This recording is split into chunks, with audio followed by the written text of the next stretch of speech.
Depuis l'invasion de l'Ukraine par la Russie début 2022 gouvernement, analystes et populations mondiales s'interrogent sur la prochaine cible du Kremlin.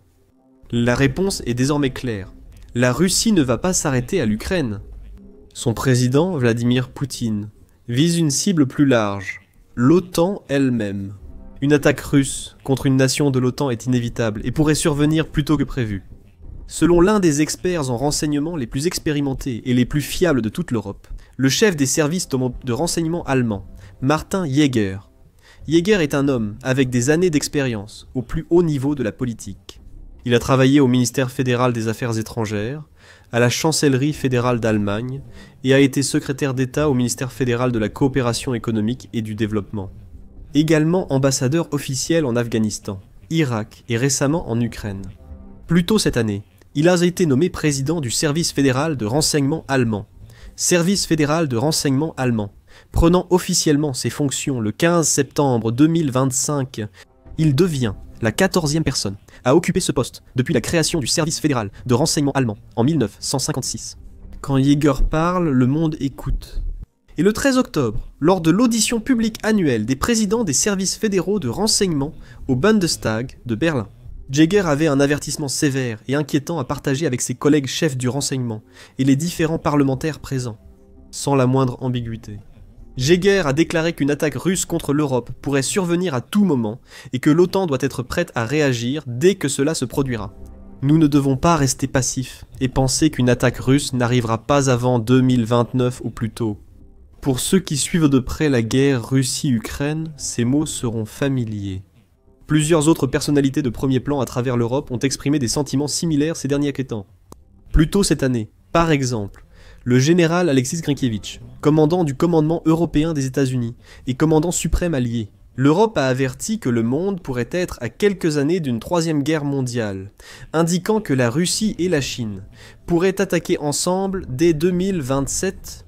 Grinkiewicz, comme Jäger, s'est exprimé en Allemagne lors de la conférence de l'United States Army Europe and Africa, à Wiesbaden, pour lancer son avertissement. Il a appelé les dirigeants militaires et industriels à accroître la production et le développement d'armes dans toute l'OTAN. Mark Rutte, secrétaire général de l'OTAN, estime que la Russie pourrait utiliser la force militaire contre l'Alliance dans les prochaines années. S'exprimant à Chatham House au Royaume-Uni, Rutte a révélé qu'en termes de munitions, la Russie produit en 3 mois ce que l'ensemble de l'OTAN produit en 1 an. Et sa base industrielle de défense devrait produire cette année seulement 1500 chars, 3000 véhicules blindés et 200 missiles Iskander. La Russie pourrait recourir à la force militaire contre l'OTAN dans les 5 ans. Dans une interview suivante au New York Times, Rutte a affirmé que les Européens devront apprendre le russe s'ils n'augmentent pas leurs dépenses de défense et leurs armées. Pour pouvoir dissuader ou repousser une future offensive du Kremlin, le président ukrainien, Volodymyr Zelensky, a plusieurs fois averti du risque d'une attaque russe contre un pays de l'OTAN dans les prochaines années. Zelensky affirme que l'Ukraine freine les plans de Poutine et occupe l'armée du Kremlin. Mais si la Russie perçoit une chance de tester l'OTAN, elle la saisira, d'où la nécessité pour l'OTAN d'être prête. Tous ces dirigeants expérimentés ont évoqué une possible attaque russe contre l'OTAN dans les 2 à 5 prochaines années. Mais le chef des services de renseignement allemands, Martin Jäger, s'inquiète du fait que la campagne du Kremlin est déjà en cours, déclarant « Nous sommes déjà sous le feu, aujourd'hui ». Le président du service fédéral de renseignement allemand estime que la frontière entre la guerre et la paix devient de plus en plus floue, expliquant que la Russie dissimule ses véritables intentions, mais qu'en réalité, elle teste nos frontières. L'Europe vit au mieux une paix froide, pouvant à tout moment basculer en confrontation ouverte. Nous devons nous préparer à une nouvelle escalade de la situation. Les propos de Jäger font écho à ceux du chancelier allemand, Friedrich Merz, qui a déclaré le 29 septembre « Permettez-moi de le dire en une phrase. Cela peut sembler un peu choquant à première vue. Nous ne sommes pas en guerre, mais nous ne sommes plus en paix non plus. » Tout comme Jäger, Merz soutient que, même si les troupes de l'OTAN ne sont pas encore sur le terrain à combattre directement les forces russes, et qu'aucune déclaration officielle de guerre n'a été faite par l'une ou l'autre des parties, la relation entre le Kremlin et l'alliance de l'OTAN ne peut plus être qualifiée de pacifique. La situation actuelle n'est peut-être pas assez grave pour être qualifiée de guerre, mais elle se situe quelque part entre ces deux extrêmes. La Russie adopte clairement des actions sournoises mais fermes pour affaiblir l'OTAN, déstabiliser la démocratie européenne, diviser la société et semer peur, panique et confusion parmi le public. Elle agit de diverses façons, comme les incursions récentes de drones russes dans l'espace aérien de l'OTAN en Pologne et Estonie, ainsi que par des cyberattaques, du sabotage et des campagnes de désinformation en ligne. Comme le note Jäger, les moyens utilisés par Moscou sont bien connus. Tentative de manipulation des élections et de l'opinion publique. Propagande, provocation, désinformation, espionnage, sabotage, violation de l'espace aérien par des drones et des avions de chasse, assassinat sous contrat, persécution de figures de l'opposition vivant à l'étranger. Le chef du renseignement a poursuivi. Les moyens hybrides utilisés par la Russie pour y parvenir sont désormais omniprésents. La fréquence de ces incidents individuels marque un nouveau niveau de confrontation, où la Russie nous voit comme adversaires et belligérants. Il a poursuivi en exprimant sa conviction que l'Allemagne représentait la principale cible de la Russie en Europe, étant donné qu'il s'agit du plus grand de tous les pays de l'Union européenne, et qu'elle a joué un rôle aussi important dans le soutien à l'Ukraine tout au long de la guerre jusqu'à présent, en soutenant que la Russie est déterminée à étendre sa sphère d'influence. Jäger a affirmé que pour atteindre cet objectif, la Russie n'hésitera pas à engager une confrontation militaire directe avec l'OTAN si nécessaire. Sinan Selen, président de l'Office fédéral allemand pour la protection de la Constitution. Office fédéral allemand pour la protection de la Constitution. Et d'accord. Il désigne la Russie comme principal responsable des actes de sabotage en Allemagne et ailleurs en Europe. Selen a ensuite condamné les actions de Moscou comme étant sans aucun doute agressives, offensives et de plus en plus escalatoires, ajoutant que la Russie poursuit agressivement ses ambitions politiques contre l'Allemagne, l'Union européenne et ses alliés occidentaux.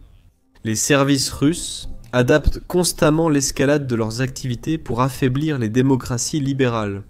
En conséquence, nous détectons un large éventail d'espionnage, de désinformation, d'ingérence, de sabotage et de cyberattaques menés par des acteurs et des États étrangers en Allemagne.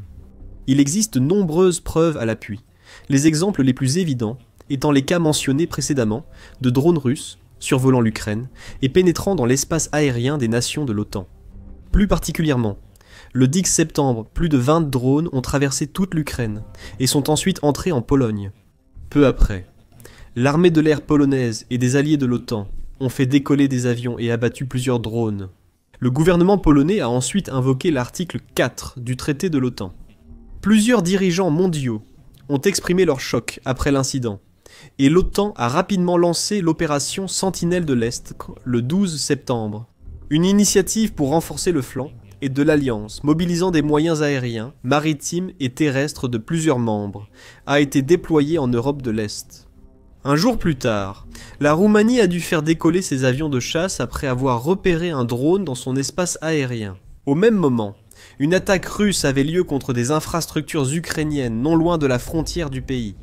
Encore une fois, quelques jours plus tard, un autre incident s'est produit, avec 3 chasseurs russes, Mikoyan Gourevitch, 31, qui seraient entrés dans l'espace aérien estonien pendant une période de 12 minutes, selon le ministère estonien des Affaires étrangères. L'incursion a eu lieu au-dessus du golfe de Finlande.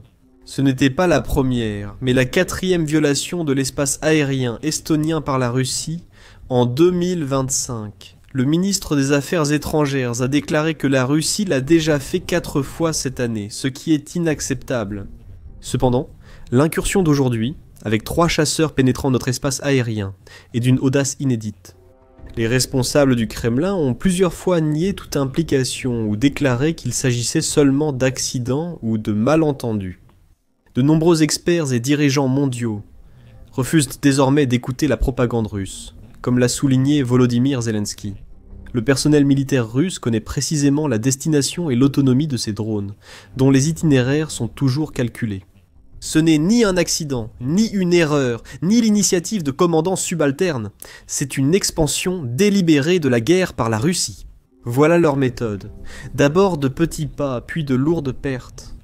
D'autres incidents suspects, impliquant des drones russes présumés, ont aussi eu lieu ces dernières semaines, au-dessus d'autres pays européens, dont l'Allemagne, le Danemark, la Norvège, la Finlande et la Lituanie.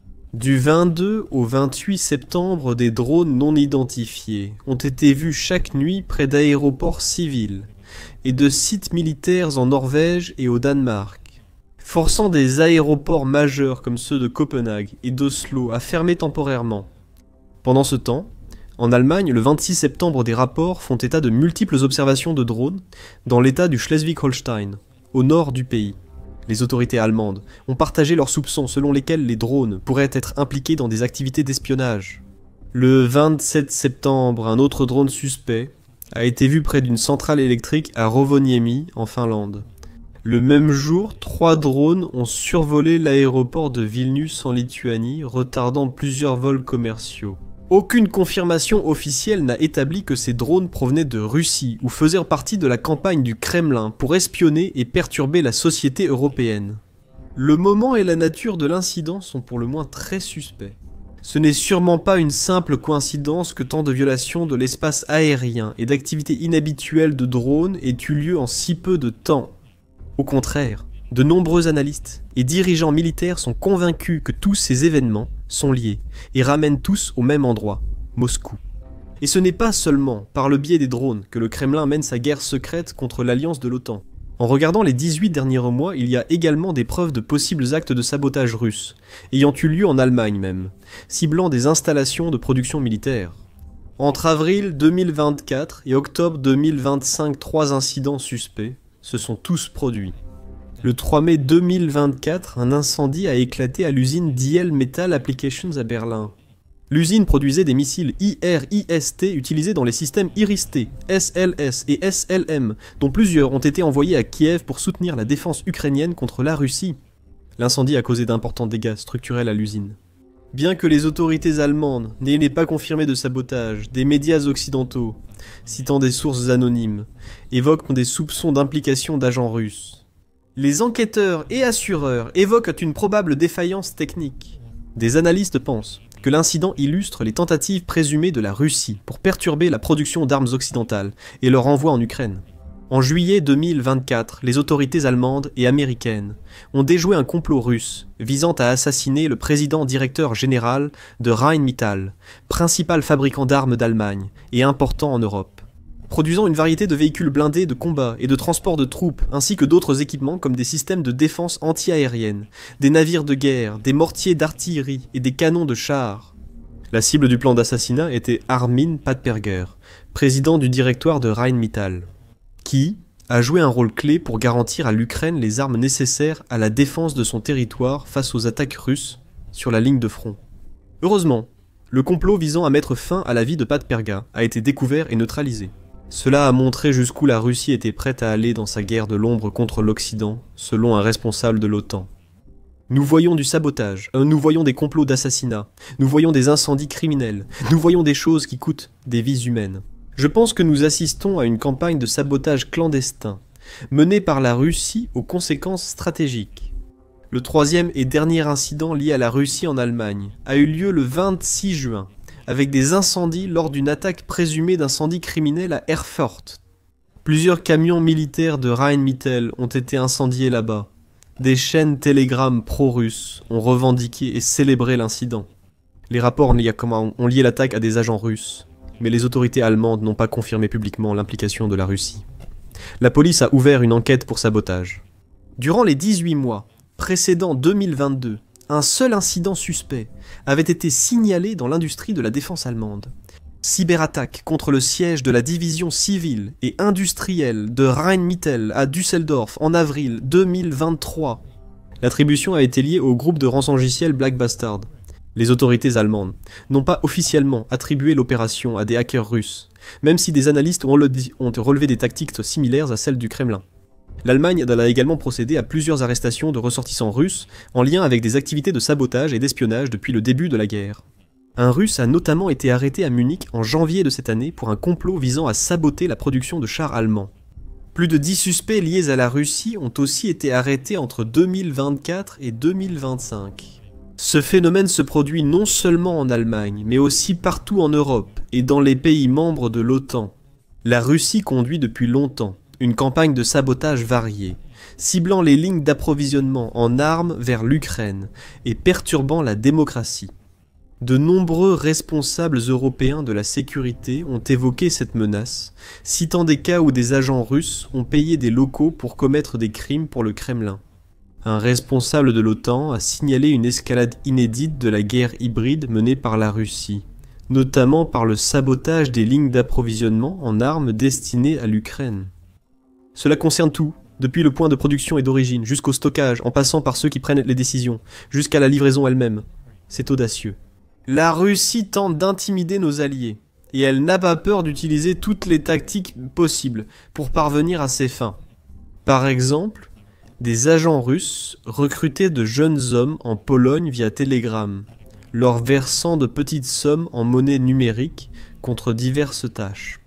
Ces tâches vont de choses relativement anodines, comme taguer des messages de graffiti dans les villes polonaises, à des crimes plus graves comme installer des caméras de surveillance près des bases militaires et des routes d'aide humanitaire, ou incendier des propriétés appartenant à des Ukrainiens. La police polonaise et les forces de sécurité intérieure ont également retrouvé et arrêté d'autres personnes agissant sur les ordres de commanditaires russes, dont l'une était même impliquée dans un complot d'assassinat présumé contre le président ukrainien Volodymyr Zelensky. Le même phénomène existe dans d'autres pays. En France, un Ukrainien pro-russe de 26 ans a été arrêté après avoir fait exploser une bombe artisanale près de l'aéroport Charles de Gaulle à Paris. Au Royaume-Uni, 5 hommes ont été condamnés pour avoir incendié sur ordre russe un entrepôt londonien de fournitures pour l'Ukraine. La Russie aurait fortement interféré dans les dernières élections législatives en Moldavie, plus de 70 personnes ayant été arrêtées après leur envoi en Serbie. Formés par des instructeurs russes à semer la division, provoquer et résister à l'arrestation. Les personnes impliquées ont reçu plusieurs centaines d'euros pour leur participation. Elles servaient de pions pour que la Russie interfère encore dans un autre processus électoral libre et équitable. Ce plan a été découvert et déjoué par les autorités et les services de renseignement. Au sein de l'OTAN, les pays ont accru leur coopération pour échanger des informations et stopper rapidement les complots russes. Ils font tout ce qu'ils peuvent pour battre le Kremlin à son propre jeu et éliminer toute trace de perturbation et d'ingérence russe. Mais ils ne peuvent pas être partout à la fois, et il est impossible de savoir combien d'agents russes pourraient agir à travers l'Europe en ce moment même. Invisibles et silencieux, ils sèment le chaos en ligne d'eux. Les hackers russes et les botnets sont une grande menace, capables de diffuser massivement la désinformation et d'influencer largement les opinions. Tout cela ramène à Martin Jaeger, qui reconnaît que les espions russes agissent pour rendre la traçabilité ou l'attribution très difficile, et qu'ils font manifestement tout ce qu'ils peuvent pour influencer la politique intérieure allemande et la prise de décision du gouvernement, ainsi que pour influencer et interférer dans d'autres pays à travers l'Europe. En réponse, Jaeger soutient qu'il est essentiel pour l'Union européenne et l'alliance de l'OTAN de rester ferme et de riposter. Maintenant, selon lui, c'est le moment de faire preuve de force et de détermination. La retenue et la clémence sont perçues comme une faiblesse par nos adversaires, notamment la Russie. Nous devons tirer les bonnes conclusions et affronter nos adversaires partout où c'est nécessaire. Nous prendrons ainsi des risques plus élevés, mais de façon contrôlée et cohérente. Le message global de Jaeger est clair. Une confrontation directe entre la Russie et l'OTAN pourrait éclater à tout moment, et il avertit que l'alliance est déjà sous pression. Cela n'impliquera peut-être pas encore de bombes et de missiles, la Russie utilisant plutôt des méthodes plus sournoises pour atteindre ses objectifs malveillants. Mais le Kremlin est clairement en train de saper l'OTAN par tous les moyens possibles. L'Alliance ne peut pas rester passive pendant que l'ennemi identifie et exploite ses faiblesses. Elle doit être forte, résiliente et prête à agir. Découvrez maintenant comment la Russie est terrifiée par la dernière évolution de l'armement militaire allemand, un tueur de chars de nouvelle génération capable de réduire les blindés russes en simples confettis. Ou pour obtenir une vue d'ensemble sur l'évolution de la guerre et les perspectives des prochains mois. Découvrez notre analyse sur la manière dont l'Ukraine a inversé le cours de la bataille et pourrait désormais viser la victoire. N'oubliez pas de vous abonner à notre chaîne pour plus de vidéos informatives sur les dernières actualités et évolutions militaires depuis l'Ukraine et d'autres lieux clés en Europe, Asie, Amérique et ailleurs.